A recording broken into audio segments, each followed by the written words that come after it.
এইভাবে একবার মাংস ভেজে খেয়ে দেখুন কতটা মজার হয়। একদম সিম্পলভাবে আমি আপনাদের দেখাবো। তো একদম হাড় চর্বি ছাড়া আমি মাংস নিয়েছি, আর মাংসের পিসগুলি ঠিক এইভাবে লম্বালম্বি করে নিয়েছি, আর এখন একটু থেতো করে নেব। আর আমি যেভাবে মাংসটাকে ক্লিন করব, তো সেটা হচ্ছে পানির মধ্যে একটু লবণ আর ভিনেগার দিয়েছিলাম সামান্য, তারপর কিছু সময়ের জন্য ভিজিয়ে রেখেছি। এরপরে কিন্তু একদম ফকফকা হয়ে গিয়েছে।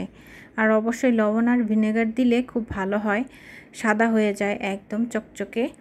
তো অবশ্যই আপনারা দেখে হয়তো বা বুঝতে পেরেছেন, আর কিভাবে আমি প্রত্যেকটা মাংস থেতো করে নিয়েছি তো বুঝতেই পারছেন। আর এখন আমি মাংসটা মাখাতে যা উপকরণ লাগবে তো সেটাই আমি এখন আপনাদের সাথে বলবো। আর আমরা সবাই জানি মাংস মাখতে গেলে অবশ্যই আদা রসুন দিতে হবে, সেই সাথে সয়া সস, ওয়েস্টার সস, লেবুর রস, মরিচের গুঁড়ো, গোলমরিচের গুঁড়ো, সামান্য বেসন, আর অবশ্যই যা দিতে হবে পরিমাণ মতো লবণ, টেস্টিং সল্ট, আর গরম মশলা গুঁড়া, আর বারবিকিউ মশলা। এটা না হলেও আমি হাতে যে মশলাটা তৈরি করেছি আমি সেই মশলাটাই দিয়ে দিয়েছি। অবশ্যই এটা মাংস ভাজার সময় যে মশলাটা ইউজ করে আমি সেইভাবে ওই মশলাটা বানিয়েছি এবং আপনাদের সাথে অনেকবার শেয়ার করেছি। তো যাই হোক, আমি ওই মশলাটা দিয়ে দিয়েছি, সাথে সামান্য একটু ধনিয়া গুঁড়া, জিরা গুঁড়া দিয়ে দিয়েছি। এটা অপশনাল। আর সেই সাথে যেটা দিতে হবে অবশ্যই আপনাদের এখানে ইউজ করতে হবে সরিষার তেল।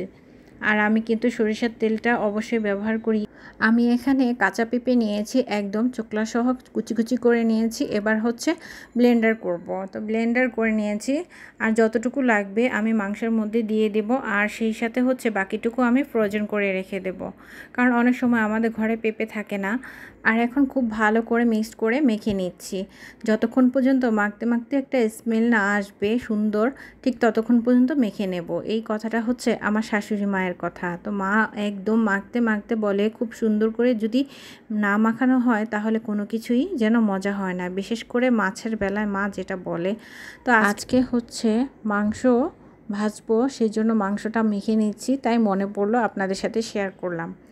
এখন মাখানোর জন্য যেটা করব, তো অবশ্যই ফ্রিজে 2 ঘন্টার জন্য রেস্টে রেখে দেবেন। আর যখন ভাজতে যাবেন দেখবেন কতটা সফট এবং কতটা মোলায়েম লাগে খেতে, একদম তুলতুলে নরম হয়ে যাবে। তো মেন সিক্রেটটাই পেঁপে বাটা।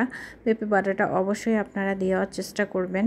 তো এখন কিন্তু আমার মাখানো হয়ে গিয়েছে, আর এখন আমি ফ্রিজে রেখে দেব। 2 ঘন্টা পর মেরিনেট হয়ে গেলে নামিয়ে আবার একটু উল্টিয়ে পাল্টিয়ে ভাজা শুরু করে দেব। আর ভাজার সময় অবশ্যই সরিষার তেল ইউজ করার চেষ্টা করবেন, তাহলে দেখবেন অনেক সুন্দর একটা স্মেল আসে যখন ভাজতে যাবেন। আর এইভাবে একটু উল্টিয়ে পাল্টিয়ে দেবেন। তো দেখছেন আমি কিভাবে করে নিচ্ছি। আর সুন্দর একটা কালার আনার জন্য যা করতে হবে, প্রথমে আপনাকে হাই হিটে ভেজে নিতে হবে, তারপরে একদম মিডিয়াম টু লো আঁচে ভাজবেন।